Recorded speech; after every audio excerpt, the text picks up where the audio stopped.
was about this far in front of me, and a kid came around the corner quite quickly on a bike, quite enclosed. Yep. He went, and I was like, oh, because it happened really quickly. And then I thought he would gone past and it was fine, but he turned around and he nipped the kid on the butt.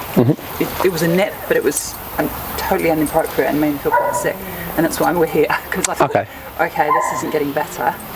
Walking him is unpleasant. So when he nipped that kid, the kid was on a scooter, did you say? He was actually pushing his bikes. All right, so I mean, it sounds like a few little components here. The first big issue is the sight thing. So sight, it looks like the trigger could potentially be a sight or sound trigger that's causing him to nip.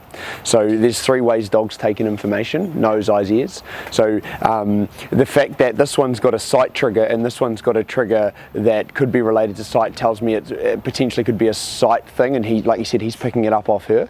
So in order to, like, it depends what your end result is, but if you're wanting 2 dogs like under complete control, we're going to have to train them separately. So you're going to have to train one at a time, and we're going to have to kind of break the over attachment they've got between one another.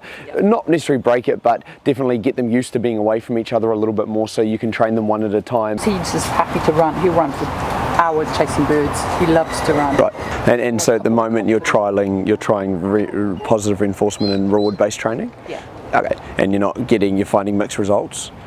So he understands it, but he's not listening under distraction? Yeah.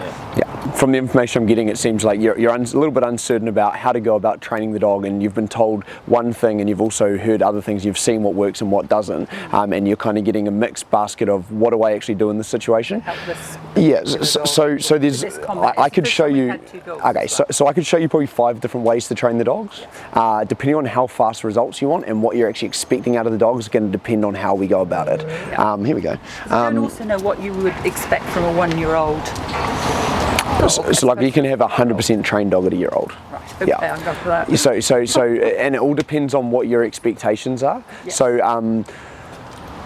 So the positive reinforcement's great for teaching new behaviours. It's great if you're training a competition style dog that you're going to take out every single day for 60 minutes a day, 2 times a day, and keep it really, really obedient. And you're going to always have treats on you, and that's how you're going to keep your dog listening. Great. That's awesome, if that's how you're going to do it. I've done it, I don't have a problem with it, but it's realistic and what I call real world training. So if I want a dog that's actually going to listen with, a situation where I'm not going to be in training mode all the time, kids are around, something happens, he decides to do something, I can stop him at any moment. We need to go down a different path. Because you're not always going to have a bag of treats with you either. And the other thing is they need to be held accountable, right? So like there needs to be, once a dog starts to kind of have behaviours like this that are what I call triggers. So it's there's something that's triggering the dog to do X, Y, Z. Okay, there needs to be a break in that behavioural pattern for it to stop. Okay, so generally with a behavioural pattern there's trigger, behaviour, reward.